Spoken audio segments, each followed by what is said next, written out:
Everyone has been absolutely cooking with recent results lately, and everyone is hungry for more action as F1 heads to Budapest for the 2024 Hungarian Grand Prix. Welcome to Grid Talk and happy Pride Month. My name is Tom Downey, and here today we're going to preview the 2024 Hungarian Grand Prix. Joining me, we have Aaron Harper from AHGP. Hey Tom, how you doing, mate? Hello, I'm very well, sir. How are you? Yeah, all good. Glad to be here. Looking forward to a good show. Always glad to have you on, even if it's to talk about Sauber. And also joining us is F1 Grid Talk co-host Louis Edwards. Hello there. Hello there. Before we get into this episode, we must thank our sponsor, BetOnline. BetOnline is your number one source for all your betting needs this season. From baseball, golf, soccer, right up to the top price in UFC, MMA and boxing. Every stat, every matchup, and even live odds and spreads while the games are being played. When the game is over, head on over to our online casino and get in on a game of blackjack or poker, or unwind with one of over our 150 slot games. Head to the website today to get in on the action.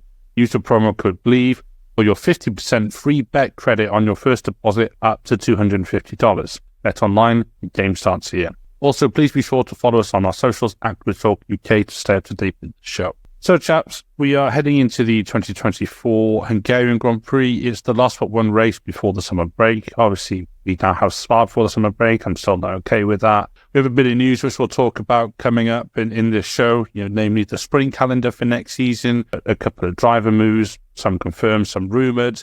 But before we do that, we have to talk about Mercedes. Now, it's been a little while since we've seen them win back-to-back races. I think the last time we saw that, if we're counting Grand Prix, we'll have to look back to 2021. Wonder what happened that year. Now, the last 2 years, more in Hungary, Mercedes have had pole here. Obviously, Hamilton took pole last year. George Russell took his first pole position the year before. They've won both their recent races. You could argue that Austria was perhaps a little bit fortunate with the incidents in front of them, but there's no argument that Silverstone was won on complete pace. Do you think Merck can continue this form into the weekend and maybe make it 3 out of the last few races? Well, Lewis made it 104 wins at Silverstone, and there was, 945 days between 103 and 104? Don't be surprised if there's just 14 days between 104 and 105. He is a specialist around the Hungaroring. He's not got 8 wins there for no reason. He is absolutely the man you want in a top car around that circuit to deliver. He's going to have stiff competition, not just from his teammate, because George Russell is on really good form this season. He's out-qualified Lewis 10-2, and he's out-raced him 8-4, I believe it is. So George is doing a really good job, and obviously they've both shown that they've got the speed around the Budapest circuit. It's going to be really tricky because the field at the front is so condensed. It's going to come down to making that one lap count in qualifying, because we know how tricky it is to overtake in Hungary. So qualifying might be the be-all and end-all. And, George has had the edge over Lewis, and that's going to be a really good fight because Lewis has historically gone very, very well over a single lap in qualifying in Hungary. So where that leaves the Mercedes on the grid for Sunday will be sort of dictating, I suppose, where their race plays out. Obviously, there's the run down to turn 1, which we saw Lewis lose out on last year, and he fell to 4th place, and that kind of summed his race up. So there is one big chance at the start, and I suppose if you're going to be looking to make ground there, you have to make it there. So it might be that Mercedes opt for a more qualifying-y car. That makes sense. So that they can get good track position for the start, and hopefully then they can manage the tyres through the race. But they've got, look, I'll say again, Lewis is probably favourite of the Mercedes suit, not for the race win. He's favourite to be the lead driver, I'd say, coming into this weekend. The confidence he'll have rolling in from Silverstone. Obviously, George having a good season, but a DNF, not his fault. So I wouldn't be surprised if Lewis comes out on top in Budapest. But obviously, he's got Lando Norris, Oscar Piastri, Charles Leclerc, Carlos Sainz, Max Verstappen to deal with as well. So it's going to be one heck of a weekend. That much is certain. Absolutely, yeah. It's certainly going to be a good weekend, and knowing Budapest, it's either going to be an absolute classic or it's going to be a snooze fest. It seems to be one or the other, and then sort of nothing in between. But Louis, just looking at the teams that are at the top of the championship, Red Bull are obviously leading the constructors. Having had a pretty good start to the season, even if they're having a bit of a sort of mid-season slump, you could argue. Ferrari are just about holding on to second, with McLaren hot on their heels in third. And then you've obviously got Mercedes very quickly sort of approaching in fourth position. Do you think we've got a genuine fight for the constructors' title this season? And do you think that in Budapest we could see a change in one of these positions? I mean, I think it's certainly possible. Ferrari's recent form, it's, let's be frank here, has been woeful. They peaked at Monaco, and ever since that they've kind of fallen off the face of the earth, it seems. Charles Leclerc scored 0 points in Silverstone. He scored 0 points in Austria as well. And Carlos Sainz is the only reason why Ferrari are in that second place in the constructors right now. If it wasn't for Sainz still consistently getting points, McLaren would have overtaken them long ago. And I think the expectation from McLaren this weekend should be that they overtake Ferrari in this constructors. There is currently 7 points between the two teams, and with current form, I would say it's hard to argue that Ferrari could keep that. But Mercedes, they're 70-something points off McLaren, so of course they're not going to be overtaken anytime soon, but we give it 3-4 races. If Mercedes continue their pace, if McLaren continue their, well, not pace, but their weird form in decision-making, we can see that gap come right down, and who knows, it could be in the space of one weekend Mercedes leap from fourth to second in the constructors. It really is that close, and that is the wonderful thing I think we're seeing from this season, is that we, going into any given weekend, there is genuinely 3 or 4 teams that are vying for that top spot, and that is what this sport is all about. Absolutely. I mean, it would be something sort of seismic from Mercedes if they went from fourth to second in one race weekend this weekend, perhaps. They're in fourth on 221 points, McLaren in third on 295, with Ferrari second on 302 points. But you know what? F1 throws up all sorts of miracles. And, if Michael Massey can't add up laps, then, I'm sure we can work something out for the constructors' points. But that's my last reference to it, I swear. I've just been rewatching stuff about it recently, that's all. Aaron, we mentioned McLaren and sort of what's going on there. We've seen it with them this season, where they have, at the moment, arguably the quickest car, certainly on poor pace. And we've seen that McLaren, certainly in the latest interval race, when it gets a bit lighter, it's easier on its tyres in general.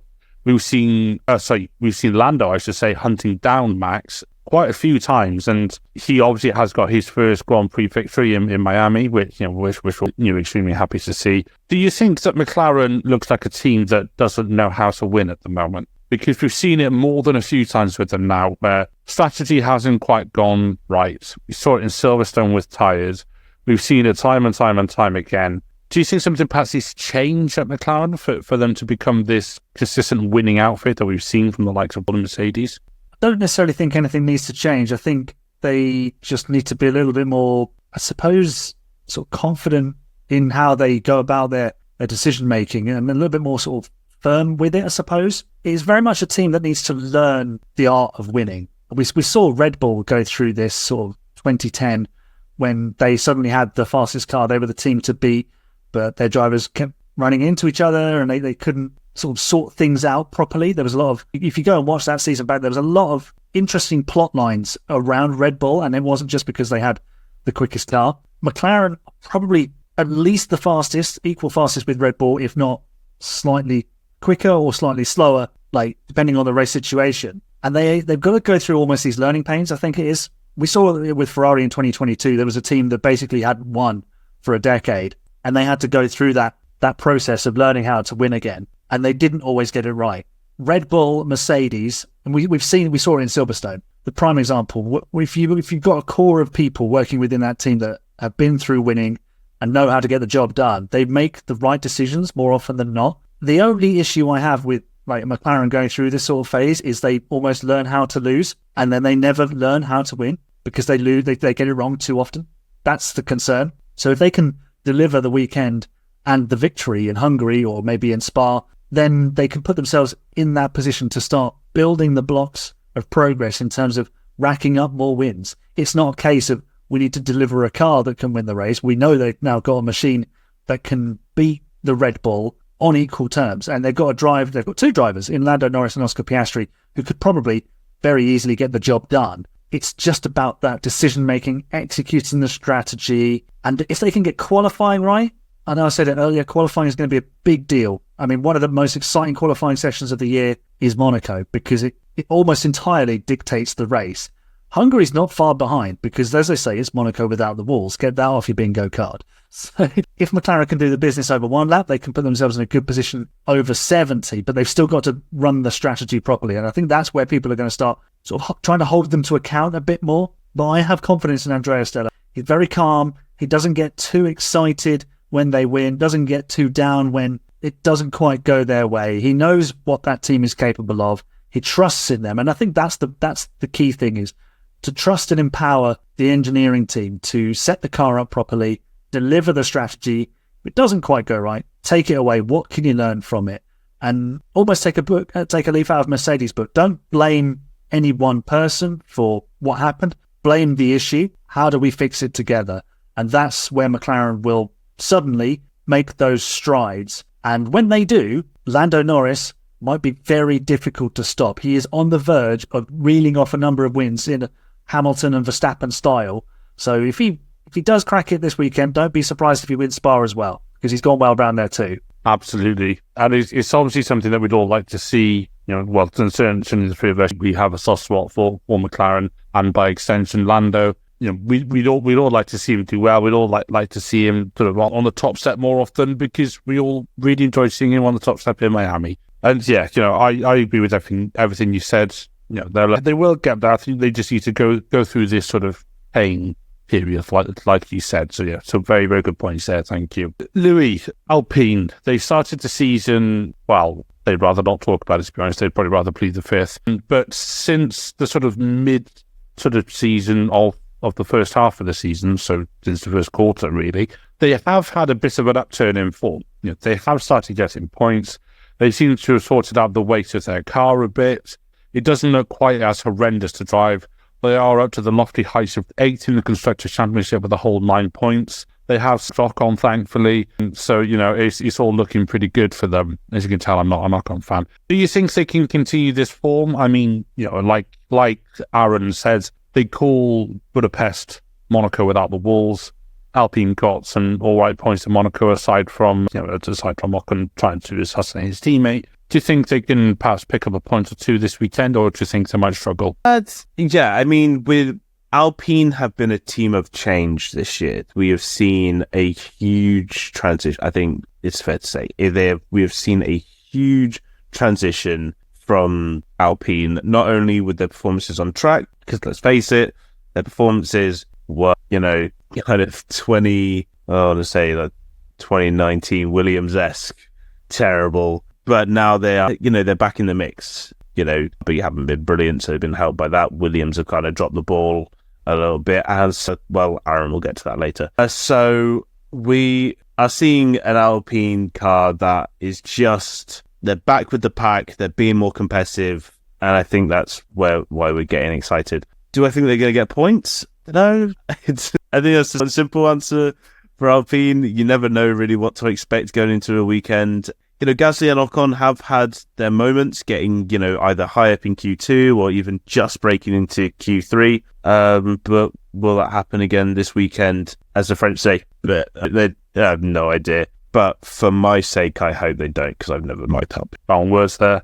And I'm really glad you bust out the GCSE bench for that one, Louis. Thank you. Yeah, no, it's, I do want to see Alpine sort of do well. But on the other side, I really want to see them crash and burn and Andretti buy the team out and then make them a Mercedes customer team, which is something that has been rumoured. So, yes. But speaking of Alpine rejects, Ocon is rumoured to be heading to Haas for 2024. Now, Haas obviously recently signed Ollie Behrman, who Ferrari backed, as we all know. He is definitely one of these sort of next generation of talents, one could say, just like Logan Sargent. Do you think Ocon to Haas would be a good idea? Or do you think Ocon's maybe running out of options, or what's your sort of whole take on this sort of potentially rumoured thing? In terms of what Esteban can bring to Haas, he's very fast. He's got a lot of experience in Formula One. He's been around the block. He's worked with Mercedes. He's worked with backmarker teams, including Alpine at the start of this season. Sorry to keep putting the boot in on them, but they were genuinely terrible. But they've recovered. He's been a part of that redevelopment of the team. he does have this confrontational side of things. We've seen it before. Every team he goes to, he has cross swords with his teammate. Whether he is a good enough, I say good enough, whether he is smart enough to realize what's going on at Haas and he needs to take him with him and help him, that's a question mark for me. We've not seen him in that situation, to be fair. My personal opinion would be go for Bottas, because he is a tried and tested race-winning driver. He will give you an excellent one-lap benchmark for Ollie Behrman, who we know is very quick. He's just not been able to show it quite so much with Prema in Formula 2 this season, but he was always going to be in the Haas this year. Do they keep Kevin Magnussen?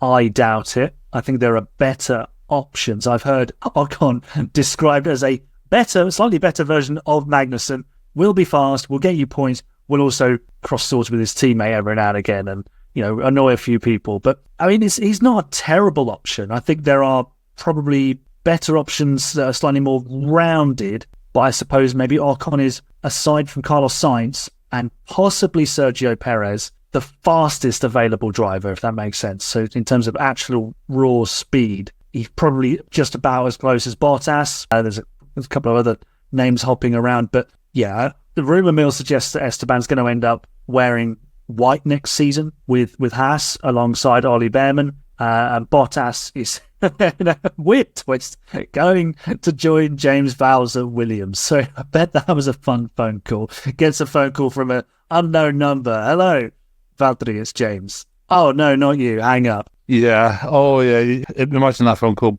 Bottas probably broke out in a bit of a cold sweat when he had that number. But yeah, I mean, you did make some good points there about Ocon. He does obviously have raw speed. He's worked with all sorts of teams on the grid. Let's not forget he started his career with Manor midway through 2016 after Rio Haryanto got sacked for not paying. The irony.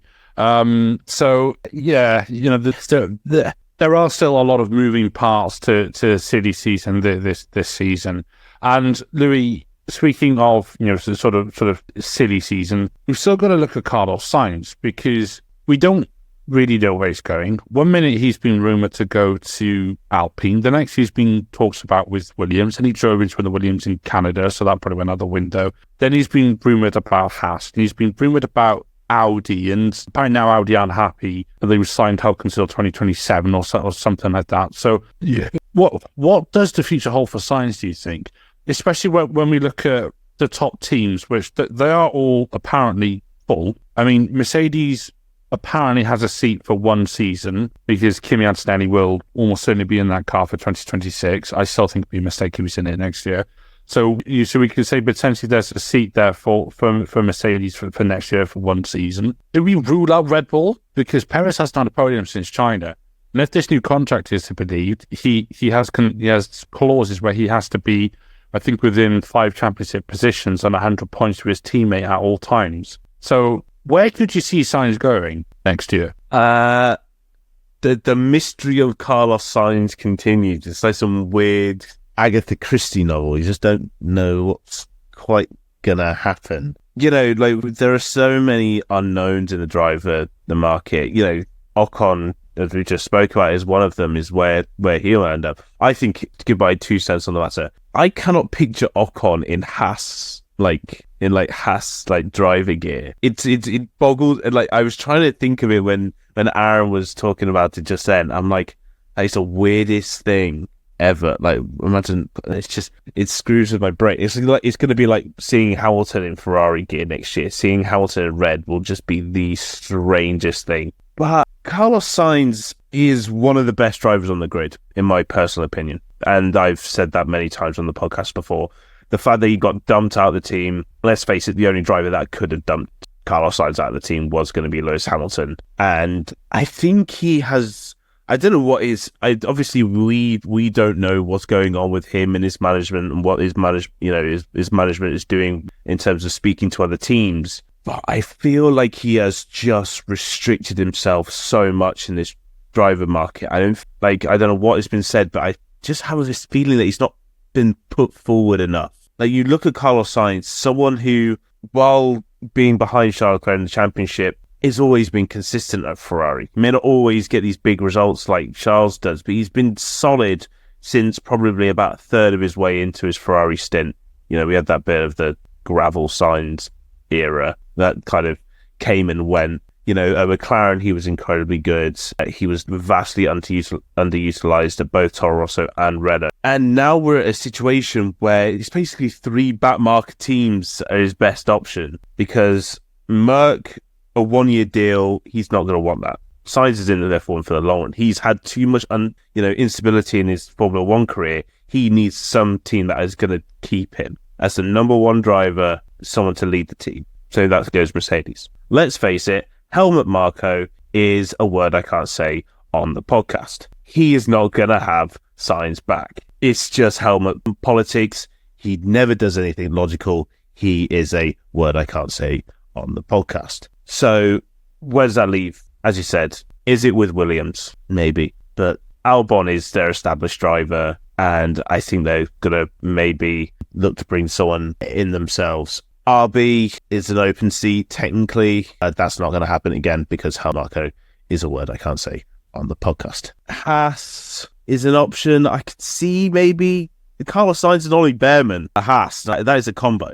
If you ask me, that's a hell of a dry lineup for Haas, and I think that would be really great. But then Alpine is the biggest team in tech, in terms of manufacturing possibility, in terms of any, they're still a factory team. I think that is possibly still the most lucrative option out there for him. And if I was Carlos Sainz, I'd be fighting my hardest to get into Alpine, I think. Well, yeah, I know he's driven for them before under another name, but I think he would be a good fit there. But as I said earlier, Haas would be that would be a major team signing for Haas if they got Carlos Sainz. Yeah, I'm sure we'd all like to see Sainz in a sort of somewhat top seat, and obviously Alpine, they are a bit more of an established name on the grid. They've had better results, but yeah, it's I almost feel like Sainz has left it a bit too late.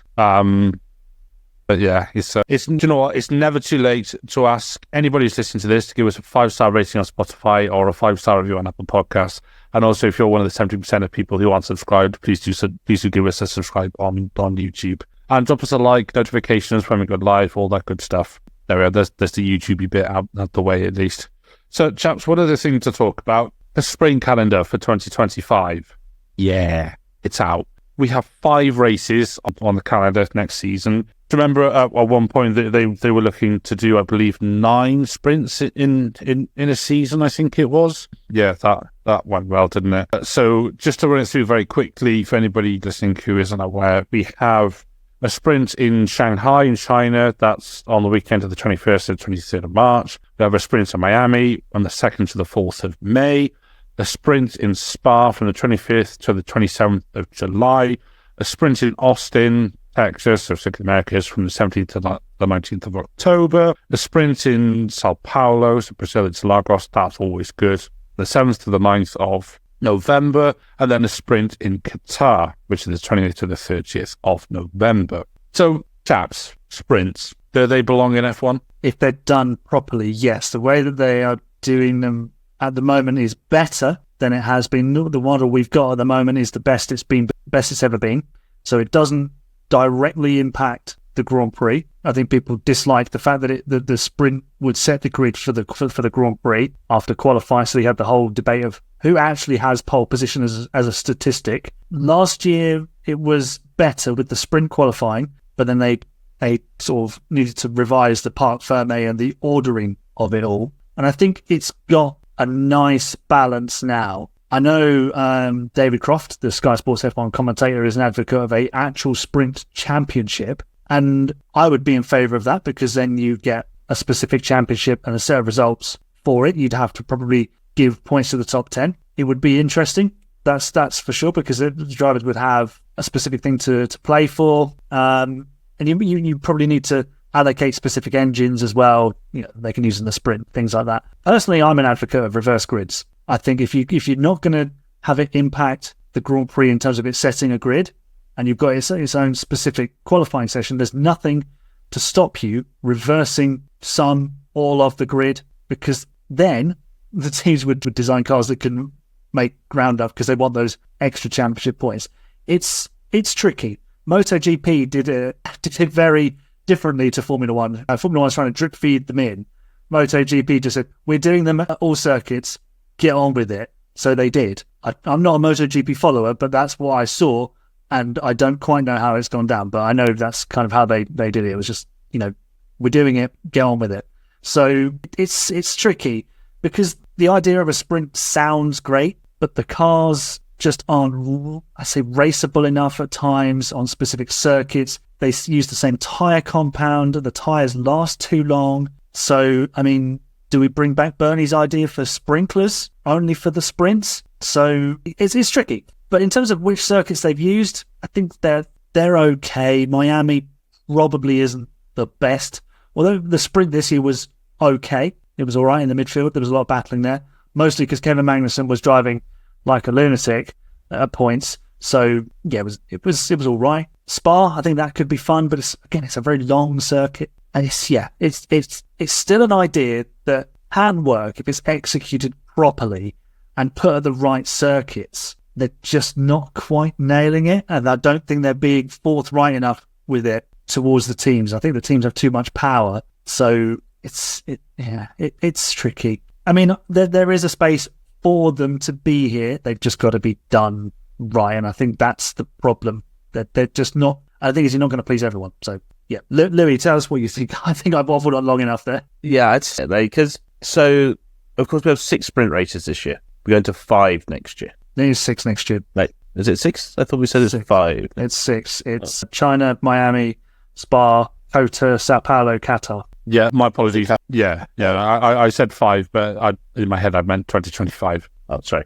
Okay, so still 6. Okay, my first argument goes completely out the window. The second point, we'll just go straight to. Only you're talking about MotoGP. Like, the thing is with MotoGP, cost of building a bike is significantly less. They bring multiple bikes to a Grand Prix anyway because they'll have one that's fitted with wet tyres for when it rains. If it rains mid race, they'll just swap bikes. And 3, overtaking in MotoGP is a downside than it is in Formula One, and they race at tracks that are built for bikes. That's the whole thing with MotoGP. They don't race around any street circuits. They don't race around any sort of like temporary tracks or anything like that. It is always, bike tracks. So regardless of whether you're doing a Grand Prix distance or whether you're doing a sprint distance, you're always going to get close racing. And that's the problem with Formula One, is that we can't put them everywhere. There's no point in having like these little events, tracks that it might work at. It needs to be somewhere like in Formula 2, like in Formula 3, like in any category that uses sprint racing, where it can work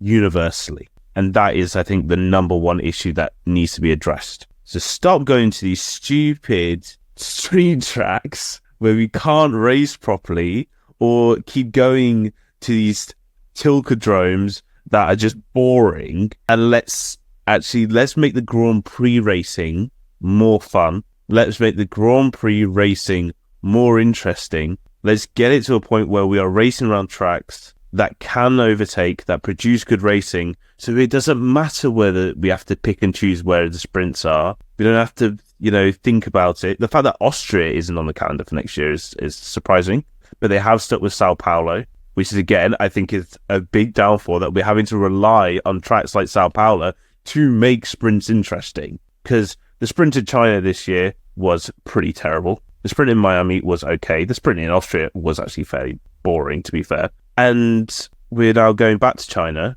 Great, so we got another boring one. We got going back to Miami. Was this year a one-off? We don't know. We'll have to find out. But the racing there is generally pretty poor. Spa is one that I can see it working at, but it's such a long track. You're going to have so few laps. What's the point? Austin does produce good racing. That one's I'm not too bothered about. Sao Paulo, it's tried and tested now, and it's just become like a sprint staple. And Qatar, which is all right. It's a bike track. It's not really a Formula One track. Let's be honest. Qatar's there because it's paying the money for it. Yeah, it's the same reason why we'll have one in Miami. For me, the issue with the sprint is the Formula One racing is not consistently interesting enough to then have to keep forcing.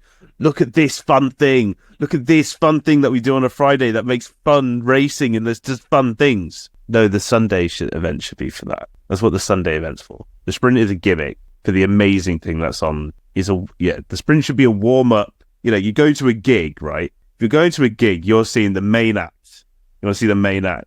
You don't then just pump loads of money into like the warm-up band and go, look, this warm-up band is so good. You're not even going to care about the main band. You just want to come here for we're all here for the main show. We're not here for the warm-up band. Make the racing more interesting. Strong words indeed from both the panelists there. So, chaps, thank you for that. There's two very interesting viewpoints on sprints. I'm just to give my viewpoint on them. I'm agnostic towards sprints. I think they do add something, but I think far too often they end up becoming just the first stint of a race, or we go into time management from about 4, which is supposedly not what they're about. But there we go. So, gentlemen, I'd like to give you both a chance to promo something. So, Aaron, I mentioned you're from AHGP. Tell us a little bit more about that. So AHGP is named after myself, of course, and it's an F1 manager play channel. So we have career modes, we have live streams with different challenges. We throw in the odd open lobby on the F1 game. So yeah, there's lots of fun things going on. We've got a nice Discord server, lovely community, and it's good fun. So we've got the F1 Manager 24 game coming out very soon, where I'll be able to put AHGP on the grid as the 11th team. I won't have to pay $500 million to get there.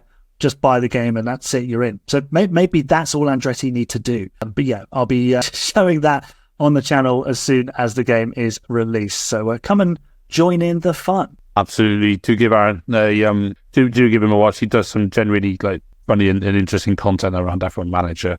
So fair play to you. Louis, I mentioned you're a co-host of Grid Talk, and is there anything else you want to give us a sort of plug for? No, I'll just plug the Grid Talk podcast. So make sure you follow us on all platforms. It's super simple to find us. It's just at Grid Talk UK. That's on YouTube. That's on X. That's on Threads and Instagram. So it's super easy to find us. So make sure to drop us a follow. And sorry, I've nicked your job there, Tom. No, that's fine. You're just making it easier. So Grid Talk is available on YouTube. Most episodes are recorded live, as well as Amazon Fire, Spotify, Apple Music, Verbal, and Pocket Cast. Just search Formula One Grid Talk for our back catalogue of shows with previews and reactions to qualifying and race results. Please do consider supporting the channel on Patreon so we can get mics, lights, and better recording equipment. So make sure you subscribe so you're the first to know when each new episode is weekly released. Let's do that again. Also, please make sure you subscribe so you're the first to know when each new weekly episode is released. We'll be back soon with plenty more F1 content. Until then, thank you ever so much for listening to the Grid Talk podcast presented by Bet Online, and goodbye.